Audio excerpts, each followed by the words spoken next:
right, so in this just quick video, I'm going to get you started on working the 3-drop odd count patterns that I created for our Halloween stitch along. And so again, the Halloween stitch along is, this year I went with Beetlejuice theme, and so there's a bunch of different patterns for you to choose from on my website, daniellewickesjewelry.com. And these are all free patterns that you can download and create with any beads that you like. I'm going to show you what I'm using, tips and tricks, and then I'm going to show starting the design. That's one. One of the other ones that I'm working is this one. So this is just kind of the same design, but with a little different feature here. Instead of the sign, it's got like a little kind of portal going. The one I'm going to show today in the video to start was the other one that, because I did a vote in my last live to ask people, what do you think is your favorite? So this was one of the ones that people really liked. So I'm going to do this one, and I've already got a sample going of this one to show you. But do check out all the patterns and just choose your favorite. And again, any beads are fine. I'm going to work with a size 10 Delica. This is kind of my favorite bead. And I'm going to show you what it looks like when you start to stitch them up. So let's grab the one I have working first. So let's bring this down. It's a little bit easier to see. So here's the one with the snake going into the spiral, which I thought was kind of looked like a portal or something. So again, that's this one right here. Just coming along. Now it's a wide cuff, uses a lot of beads, but it's really going to be cool. It's going to be a very statement, very cool for Halloween. So this one is, again, it's odd count. It's 3-drop, and I'm working it with size 10 Delica just because that's what I chose to do. It's not the only bead you can use. You could use regular Delicas. I did something special for the pink because on all of these patterns, you'll notice they're like really intense with one color. And so I've been doing like little mixes to stretch my bead stash, make it go a little further. So I made a mix of 3 pink colors. And these are the 3 colors. Actually, in fact, what I'm going to do is I'll update the website before this goes live and make sure that I put every color that I'm using as a couple of links to a couple of shops where you can get them in case you love them. But I made this little mix, and that's how I've been doing the pink on here. See, isn't that cool? And so when I get this all done, I'm going to show how to put a finish on. I'm going to do that as a separate video because it's going to take me a little bit to finish this. This is the kind of project that I work on kind of intermittently. So I'll set it aside for a little while and just work on it a little bit each day. And then after a week or two, it's usually finished. Sometimes I get kind of close to the end and then I do a marathon sprint because it's you get really excited when it gets almost done, right? So this is one of those kind of things. So I'm in the slow part of it right now, the slow stage where things are happening, but like I'm excited to get to where I start to build the little snake part of the feature. So that's coming up for me on this one. But let's together start the other pattern. And so the other pattern that I was going to start is this one. And so to start, I'm just going to need to get some green. So let me just grab the green beads and we'll get going. So I am using a size 10 Delica in color 724. It's just a true opaque green, and it's just a really pretty color. For my thread, I'm going to be using a 4-pound Fireline, and I'm going to work with a black color so you can see a little better what I'm doing. On my other one, I was using the same weight, 4-pound Fireline, but I was working with Frost, or forgive me, it's called Crystal with Fireline. So 4-pound in both cases though. That said, beading thread here, you can kind of probably use whatever you want. I think this is a pretty easy stitch to use most beading threads for. All right, so I've got a size 10 beading needle, and I went ahead and threaded it, and I'm working with a wingspan of thread. You usually almost always, and in fact in this one I guarantee you'll have to add thread. It's just one of those designs that's very, very thread hungry. It's quite a wide cuff, so just go with a comfortable length for you, knowing that you'll need to add thread. And to start, you want to look at the pattern. And now if you're someone who likes to work from the chart, you can just get a Post-it and follow along. If you're a chart person, you already probably have a system for that. I am a word chart person when it comes to peyote stitch. On loom, I do the graph, but for peyote stitch, I prefer to do the word chart just because it's a little easier for me. And so in this case, we're going to pick up 21A. All right, and so with those 21 beads on your thread, just slide them down and leave a tail that's about 12 inches. We're going to need that for when we do our closure in part 2. All right, so with those 21 beads, let's look back at the word chart. And you'll notice it says rows 1 and 2, and that is with peyote stitch, those first 2 rows you string, they pop into rows 1 and 2 when you add row 3. And so I tried to make all these patterns start with just the first color. So you don't have to worry about the pattern at this stage. You don't have to worry about it flipping or twisting. Keeps it a little more beginner friendly. And so in this case, super easy. We're going to string 12A and we're doing 3 drop. So we're going to do 4 sets of 3. And how that looks is we will pick up 3 beads. Okay. And we will skip the first 3. So just like that. And you want to go through the next 3. And then I'm going to pinch everything in place. Just hold everything nice and tight. And you can even pull working and tail threads apart like that. And what you'll get is this kind of, it'll sit kind of like that. And don't worry about those little end beads. When we do the next row, it pops those right into place. Something about putting the next row on seems to sort that. So we just did the first 3 of our 12A. And here's the next set of 3. Get those on there. Same thing. We're going to skip the first 3, or sorry, the next 3. And we're going to go through the next 3 after that 3. So you just want to go through those. And then pull that tight as well. And I kind of just I default to just pulling these threads apart for tightening it. And what you'll see is a little segment like that. So that's what you're going for. Let's do that again. 3 more beads. All right, skip 3. And go through 3.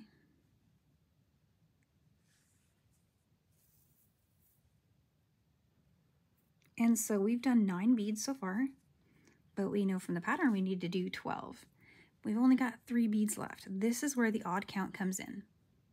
And so there's more than one way to do this. I want to say that right away. There's actually 2 ways that I know of to do it without, you know, even researching more. I'm sure there's more than that, but the 2 that I know.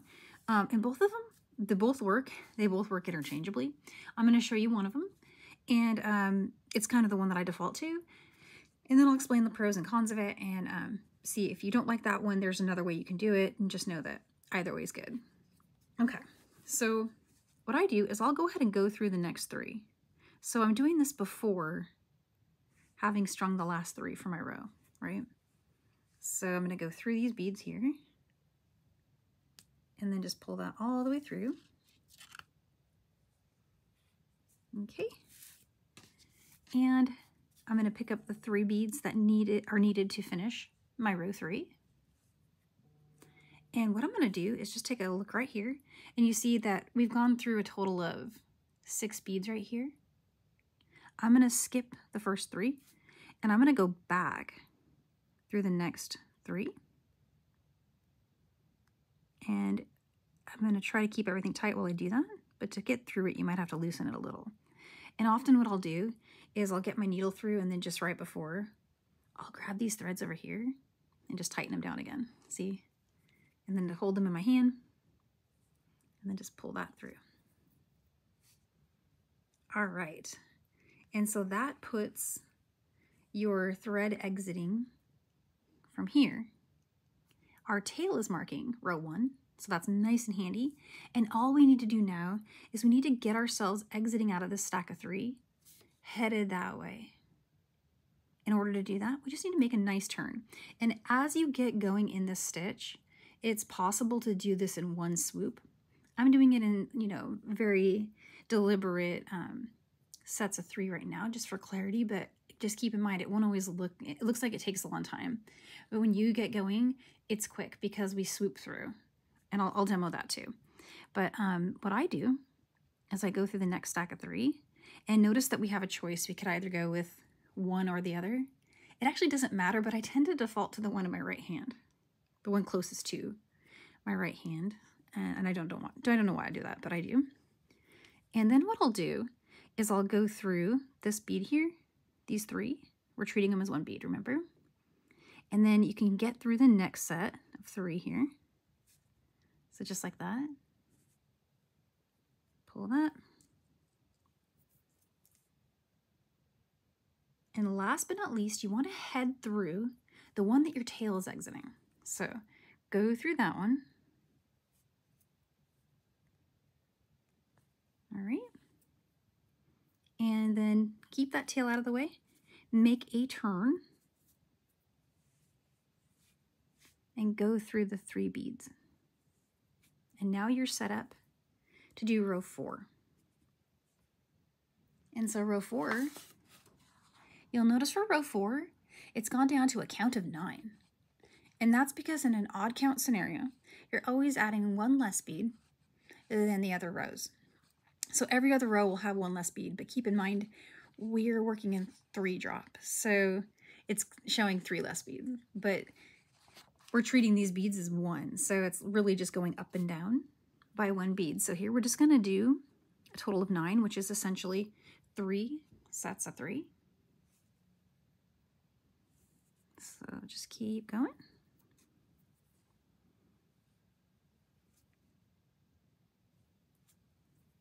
Two and 3. And here's that awesome step where it really does straighten out that last little row. When you add row 4, everything gets really nice and stable looking and tight and good. See? So there's row 4 done. And for us, we're gonna do row 5 now. Row 5 is 12A. So far so good. And we're gonna just grab the first 3. And now we know we have the up beads here. So we're just gonna go through the up bead, all 3 of those. Okay.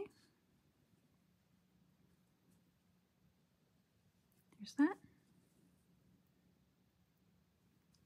And here's the next 3. Okay, so that's 9. We need to do 3 more, but we don't have another set of beads up here to go through. So same thing, we're just gonna go through the next 3 beads. Okay. Pick up 3 more. Come back through the last set here. All right. And then you can default to whichever side you want, right or left. Let's go this way this time just to show something different. It doesn't matter which one you choose here. And now what we want to do is we want to go through to get exiting from this stack right here. We want to be headed that way. So sometimes you can do it in one swoop. And when I get going, I can usually do it. I just have to pay a little bit of attention. So I just got through all 3 sets of those. And that could be one reason to choose the one to the left, actually, now that I'm seeing that. But yeah, so there's that. And then you're ready to make that turn. And in this case, we're ready to start the next row. All right, and so now we're ready to start the next row. In our next row, we're gonna have 9A. And at this point, you may wanna start marking your spot in the pattern. It can be a little more tricky to keep track of your rows with odd count. And let me show you why. So we just finished row 5. But if you count the edges, which is my usual method, you'll get 6 and you'll think, oh, I'm supposed to be starting row 7. But if you look at row 7, those beads are higher than 9. They won't fit. And so you can really get thrown off by that. Another way to maybe count them is to say, I did this row as row 1, that's row 2, that's row 3, that's row 4, and that's row 5. And so we know row 5 is this one, this one, this one, and this one.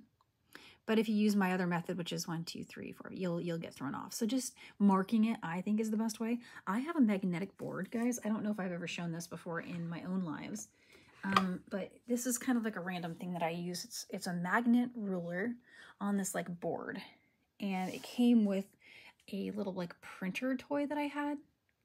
that I got at Michael's. And so it's pretty cool. I think they still have it.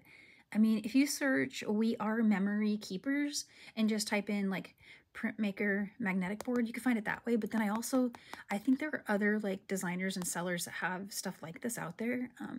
And so actually what I should do, as I'm saying this, I'm realizing I should probably research that and drop that in the description too. So why don't I try to do that? So maybe just check the description, see if I manage to find some good ones, or otherwise I'll just put some leads and some links to things that I think would work. Because I don't know if that's in store anymore. It's old. I've had it a really long time. So yeah, so we are starting row 7 right now. So row 7, or sorry, see, we're starting row 6. And so we just need to fill in 9A here. And it's really easy to get thrown off. I'm not using my marker on that one. The one I just held up is my pink one that I have in work. I'm going to work on 2 simultaneously because I could not decide which one I like more. And I also really, really want to do the one that has like the 3 snakes on it. It looks like a shell because it looks really cool. And I'm going to need to get more colors and stuff. So turn that way. Okay. There we go. All right, so now we're going to do something a little different. And I got us this far because I wanted to explain one feature of odd count that you just need to watch out for. Okay, so we're in row 7 now. We're going to do 9A, and then this last one, we need to do a C and 2B. This is going to be a perfect example. Okay, so first let's just get the 9A out of the way. Super easy. So we'll pick up the first 3. Okay. And bring that up. And 3 more.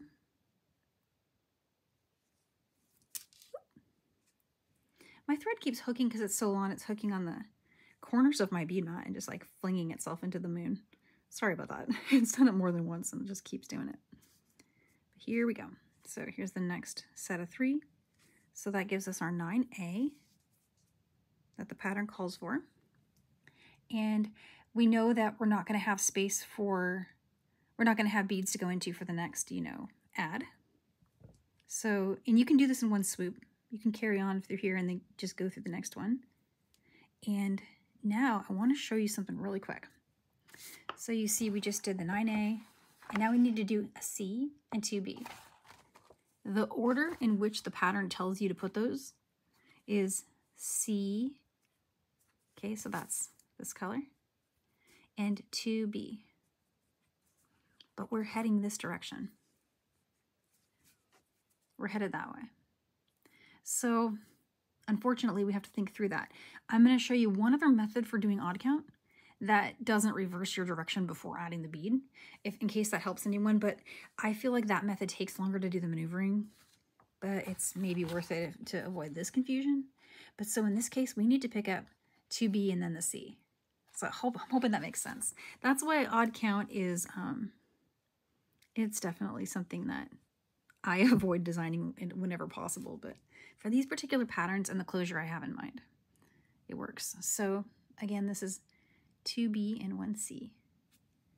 And that's again the reverse order of what you see here, because we're heading that way. And that's just the order in which you pick it up. If you look at it in the order in which it's written, you'll see C2B. Okay? So that's what I've done there. And now I just need to do my odd count turn. And so I'm just going to go down through whichever of these beads, doesn't matter which one. I'm actually kind of thinking the left is the better one maybe, because then I can do this one swoop thing. Check this out. Where you can just get through all of them and it saves you a little bit of time. Make that turn. And now we're back here. Okay, so I'm going to complete the next row, which is just a regular add. And for this, it looks like it's 1C and then 8A. And then we're going to pick back up here, and I'm going to show you the other version of odd count turn, just in case that's handy for you.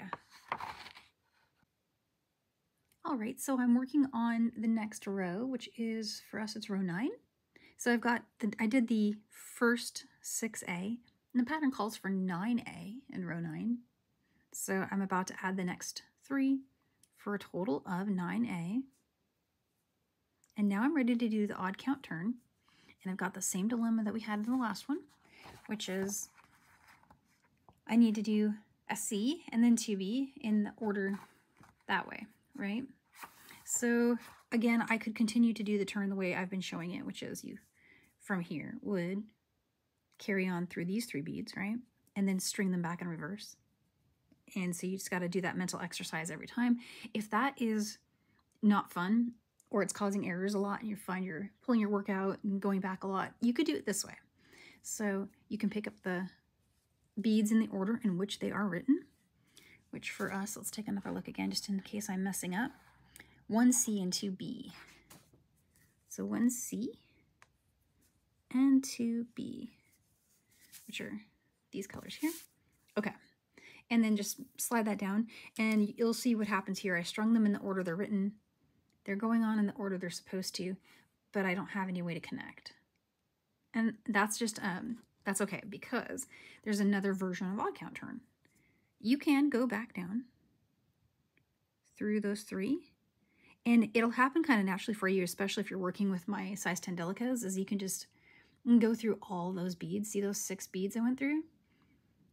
Or you can make that turn going through the stacks individually. From here, I turn here, and then I'll come back up through all of those. This stack of 3 and that stack.